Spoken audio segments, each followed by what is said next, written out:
Desa Tanggap COVID 2019 dan penegasan padat karya tunai desa. Yang ke-11 Peraturan Kepala Badan Nasional Penanggulangan Bencana Nomor 2 Tahun 2018 tentang penggunaan dana siap pakai. Memutuskan menetapkan 1. Gugus tugas relawan desa lawan COVID-19 dengan keanggotaan sebagaimana tercantum dalam lampiran dan merupakan bagian yang tidak terpisahkan dari keputusan kepala desa ini. Kedua, gugus tugas relawan desa lawan COVID-19 sebagaimana dimaksud dalam petitum ke-1 mempunyai tugas A. Mempunyai tujuan A. Meningkatkan kesehatan desa. B. Mempercepat penanganan COVID-19 melalui sinergi antar perangkat desa, DPD, kelembagaan masyarakat desa dan stakeholder terkait. C. Meningkatkan antisipasi perkembangan eskalasi penyebaran COVID-19. D. Meningkatkan sinergi pengambilan kebijakan operasional. Dan E. Meningkatkan kesiapsiagaan dan kemampuan dalam mencegah, mendeteksi dan merespon terhadap COVID-19. Ketiga, gugus tugas relawan desa lawan COVID-19 sebagaimana dimaksud dalam diktum ke-1 berada di bawah dan bertanggung jawab kepada Bupati. Keempat, keputusan ini mulai berlaku pada tanggal ditetapkan di Silu pada tanggal 30 Maret 2020. Kepala Desa Silu, TKR SPDK. Tembusan ini disampaikan kepada 1. Bupati Kupang Dua Lamasi sebagai laporan. 2. Sekretaris Daerah Kabupaten Kupang selaku Ketua Gugus Tugas tingkat Kabupaten Kupang Dua Lamasi. 3. Camat Fatuleo selaku Ketua Gugus Tugas Kecamatan Fatuleo di Camplong. Dan 4. Arsip.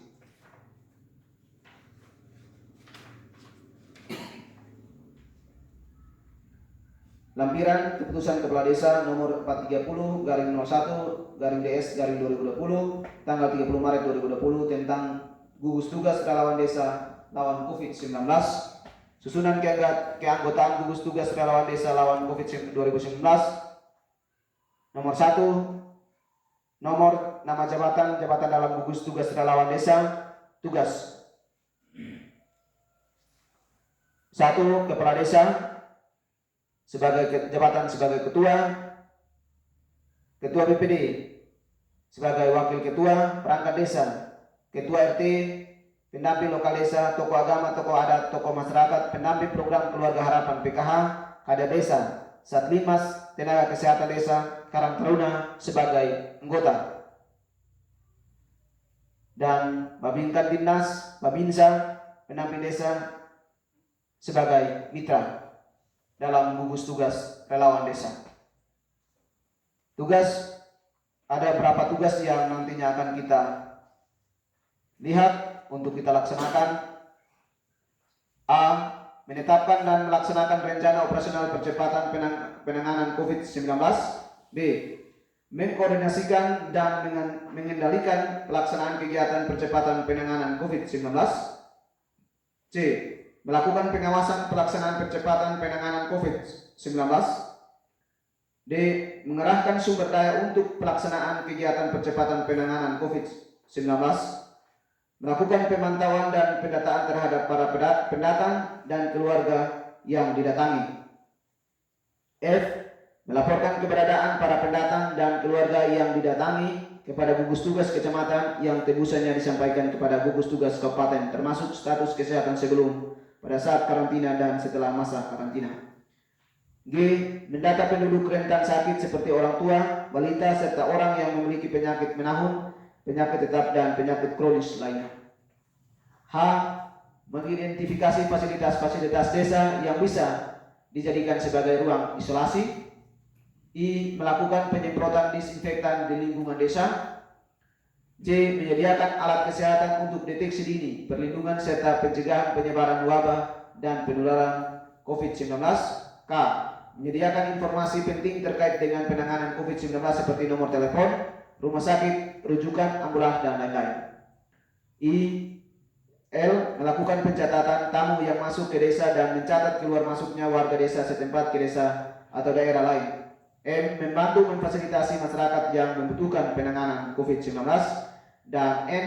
Menghimbau masyarakat untuk melakukan gerakan hidup sehat. Kepala Desa Silu, TKR SPDK.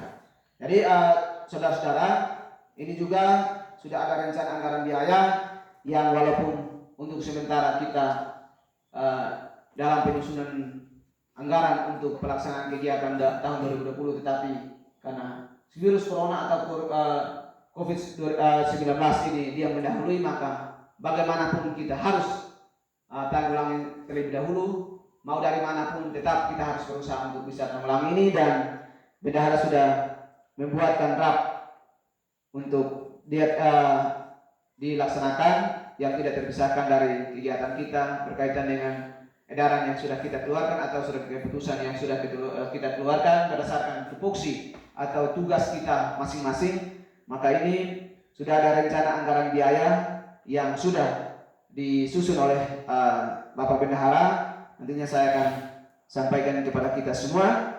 Dan ini rencana anggaran biaya, nama kegiatan penanggulangan bencana, keadaan darurat dan mendesak desa. Nama pekerjaan gerak cepat gugus tugas cegah COVID-19 tingkat desa. Lokasi Dusun 1 sampai Dusun 7, Desa Silu, Kecamatan Patuloyo, Kabupaten Kupang. Waktu pelaksanaan April sampai Mei 2020. Sumber dana desa tahun anggaran 2020. Uraian kegiatan, ada pengadaan bahan cairan disinfektan, cairan backlins, ada cairan karbol, wipol, wangi sejenis, cairan pembersih lantai, air bersih sesuai kebutuhan, petugas semprot, pengadaan alat semprot atau sprayer, pengadaan masker, pembuatan banner baliho cegah COVID-19 dan PHBS, pembuatan leaflet anjuran hidup sehat, dan pengadaan sarana CTPS atau cuci tangan pakai sabun. Ada wastafel di tempat umum dan juga sabun cair antiseptik dan biaya operasional siaran keliling. Ya, ini yang sudah dianggarkan oleh bendahara untuk kita lihat bersama, dan kita akan bergerak secepat mungkin untuk kita bisa mendapatkan ini, karena kita sudah bicara seperti ini. Tetapi kalau tanpa anggaran atau tanpa kebutuhan yang nantinya kita akan perlukan untuk ada di lokasi di lapangan yang nantinya akan menjadi tempat di mana kita melakukan kegiatan kita, kalau tidak ada ini nanti kita ke masyarakat kita membuat apa? Ya, jadi itu sesuai dengan keterangan di sini, itu keterangan dilakukan penyemprotan 4 kali seminggu selama bulan April sampai Mei. Lokasi di tempat umum, 1 titik per dusun. Ya, jadi itu nanti juga akan ada tempat-tempat umum yang mungkin ada tempat ibadah, ada tempat-tempat perkumpulan, itu nanti kita akan sterilkan. Dan juga masyarakat dihimbau untuk kepala dusun, RT RW, nanti kita akan buatkan tempat cuci tangan, dan juga ada tempat pembersihan. Nantinya kita akan kita akan jadwalkan keluar dari dusun 1 itu sampai sepanjang Desa Silu ini. Kita akan buatkan tim untuk kita keluar, dan kita akan melakukan tindakan-tindakan yang sudah kita rencanakan untuk kita bisa tanggulangi. Saya lihat di dusun 1 itu sudah mulai bergerak, dan hanya ada beberapa titik yang belum diselesaikan, dan juga bukan saja di jalan tapi juga di lingkungan rumah itu perlu kita bersihkan juga. Dan juga di dusun 2 saya lihat juga itu sudah hampir 100%, dan itu juga masih ada mungkin di tikungan, di jalan-jalan yang itu ada tumbuh pohon yang besar atau bunga-bunga yang pele jalan, itu perlu dibersihkan. Ya, bersihkan sehingga tindakan supaya dia lihat dia agak senang, dia punya kesehatan bisa terjamin dan lain sebagainya. Jadi yang sampai kita hanya di dalam rumah saja yang tidak kotor, sampai di tangga naik juga masih ada rumput di atas tangga naik. Nah, ini yang masalah. Ini yang nantinya akan itu cepat penyakit ada. Jadi kita bersihkan, kita arahkan. Kalau seandainya kita akan bentuk tim, dan ini tim kita akan coba kita sepakat untuk bisa menangani. Kita akan masuk dari dusun 1. Dusun 1 selesai, kita keluar ke dusun 2. Dusun 2 selesai, kita berurutan sampai, karena ini dia masa tanggap ini sampai di 29 Mei. Iya. Jadi ini cukup panjang, dan puncaknya itu di bulan April sampai Mei. Ini puncaknya ini ada di bulan depan ini. Jadi kita harus bergerak cepat untuk kita mempersiapkan segala sesuatu, untuk kita bisa ketika kita bertemu dengan masyarakat kita. Dan saya berharap untuk kita bisa siapkan, saya untuk kepala dusun 1 di tempat masuk itu kita akan coba nanti kita ada tim yang akan tergabung di dalam itu, kita siapkan 1 atau 2 orang ada di jalan masuk itu. Orang yang masuk itu harus perlu dilihat, dan kita akan siapkan semprotan di situ untuk kita screening di situ, kita pembersihan di situ.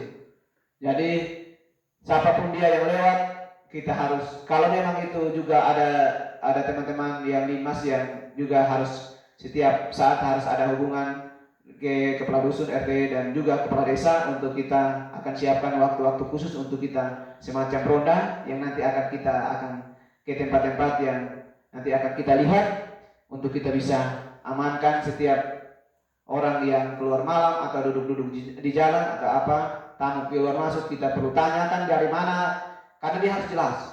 Karena jangan sampai dia baru dari rumah sakit atau dari tempat lain yang sebenarnya kita tidak tahu, tapi dia datang omong kosong bilang, beta bukan dari rumah sakit, beta dari bawah sini.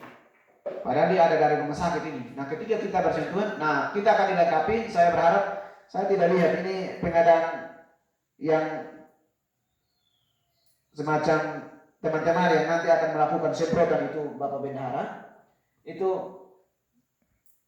pakaian itu sarung tangan apa semua itu nanti dipersiapkan. Ya. Jadi jangan sampai kita yang melakukan tindakan pencegahan, kita yang terakhir, kita yang kena. Jadi saya minta dengan harap, dengan hormat saudara-saudara, untuk bisa kita bekerja untuk menuntaskan ini. Kini kita punya kampung, kita punya daerah. Selamatkan kita punya keluarga, kita sendiri, dan juga saudara-saudara kita yang lain, untuk kita bertindak cepat untuk bisa. Karena ketika kita bergerak dan kita menangani ini semua, saya yakin bahwa kita akan mengurangi seefektif mungkin, dan saya yakin bahwa kita kalau bergerak dan menindaklanjuti apa yang disampaikan himbauan dari pemerintah, maka otomatis kita akan terhindar dari masalah ini.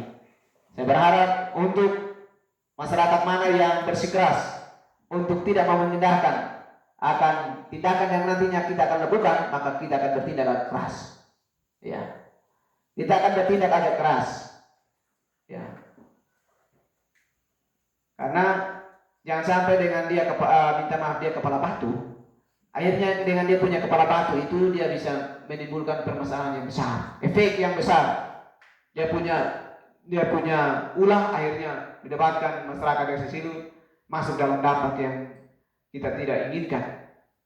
Ya, jadi saya lihat ada berapa kendaraan di desa Silu yang masih keluar masuk, yang dia tidak. Ya, nanti kalau dia apa juga harus kita, karena dia juga harus menjaga jarak dan apa, ketika kita harus kasih dia mungkin nanti sebentar kita akan bicarakan apakah kita setiap minggu itu dia hanya cukup 2 kali atau 1 kali. Artinya dia apa, tetapi dia ketika dia kembali itu harus sebelum dia masuk atau dia apa, semua masyarakat yang dibawa itu di bawah ke sini ini harus kita sterilkan dulu. Dia masuk di cabang Silu, kita harus sterilkan semua baru dia boleh masuk. Ya. Karena sesuai dengan info yang saya dapatkan kemarin, ada media yang memuat bahwa di desa Seki itu ada 2 orang yang meninggal yang kemarin itu dia dideteksi kalau itu, walaupun sudah ada bantah dari kepala desanya, tetapi kita harus berwaspada. Kepala desanya bilang itu memang dia penyakit yang sudah diderita, tapi ini dari kesehatan kalau yang nyatakan bahwa itu ya salah satu dampaknya COVID-19 ya harus diterima, dan itu harus artinya itu kita harus sudah waspada karena kita dilalui oleh saudara-saudara kita dari Amadofil Timur. Ya. Jadi jangan sampai mereka singgah di kios-kios apa semua, dan kita himbau kepada setiap kios yang ada di sini itu perlu menyiapkan cuci air yang mengalir, sabun cuci tangan apa semua itu harus disiapkan di sana. Kalau dia tidak siapkan di sana maka tutup. Ya. Jadi dia datang belanja, sebelum belanja dia harus cuci tangan dulu baru dia. Ya. Karena ini yang lebih cepat itu uang. Lebih cepat itu uang. Jadi harus teman-teman di kepala dusun di setiap kepala dusun RT RW di setiap wilayah, limas di setiap wilayah masing-masing itu perlu datang dan sampai di tempat-tempat yang usaha yang buka kios, toko dan lain sebagainya itu, siapkan itu, dan bahkan bukan saja tempat-tempat itu, tapi masyarakat, rumah masyarakat pun disiapkan itu. Ya. Jadi setiap orang yang masuk, yang dari luar dia masuk, mungkin tamu ke apa, datang, walaupun kita yang ke rumah tetangga harus kita ke sana, kita cuci tangan, atau mungkin sudah siapkan mungkin disinfektan atau cairan yang tinggal semprot, harus semprot. Ya. Ini harus kita waspada, teman-teman. Kalau satu kena, dia seperti stroke. Jadi satu kena langsung semua kena. Ya. Jadi saya berharap untuk teman-teman yang ada di wilayah masing-masing terus menghimbau masyarakat, yang sampai kita sendiri kita tidak amankan diri, kita tidak di lingkungan kita tidak bersih dan lain sebagainya, kita perlu kita dulu. Ya. Saya habiskan saya punya di depan, dan di samping kiri kanan saya harus kasih bersih dulu. Supaya kita keluar, ya, kita perintah masyarakat dong, ya, sebagai pemimpin, teman-teman dusun RT RW perlu harus kita, kalau kita keluar, ya harus kita duluan dulu, dan bila perlu nanti ketika kita melakukan pemantauan mana yang di jalan-jalan, kalau mana yang belum, ya kita sama-sama kita gotong royong, biar dia mau bikin apa sih kita kerjakan, tidak jadi masalah. Ya. Tapi harus dihimbau kepada masyarakat untuk waspada, jaga kesehatan, dan juga hal lain yang berkaitan dengan tugas kita masing-masing. Nanti akan semua. Nanti kepala dusun ada 7, RT ada 28, RW ada 13, dan Limas ada sekitar 14 orang. Itu saya berharap untuk kita tetap bekerja sesuai dengan tugas kita masing-masing. Saya berharap ini jangan sampai kita melihat kepada keadaan bahwa saya kerja harus ada uang, tetapi paling tidak ini virus yang sangat berbahaya, yang memberikan kita satu awasan yang harus betul-betul siap. Jangan sampai kita anggap ini masalah biasa, akhirnya kita lengah, ini virus masuk baru sudah banyak korban. Kalau 3-4 orang kalau sudah jadi korban, saya yakin bahwa 4 dia akan kali 4, dan dia 16 kali 16, dia 16 kali 16, dia sudah akan, iya, dia punya skemanya seperti itu, dia punya efek terjangkitnya seperti itu. Jadi saya berharap teman-teman mungkin saya minta maaf, mungkin kita melakukan perkumpulan dengan hari Minggu, dengan sebenarnya ada kegiatan lain ada di rumah. Saya berharap kalau mau ke kebun, ya ke kebun terus kembali ke rumah. Jangan sampai keluar ke tempat-tempat yang lain terus kembali, karena memang kalau keluar ke tempat lain tidak sengaja atau apa bersentuhan badan, atau mungkin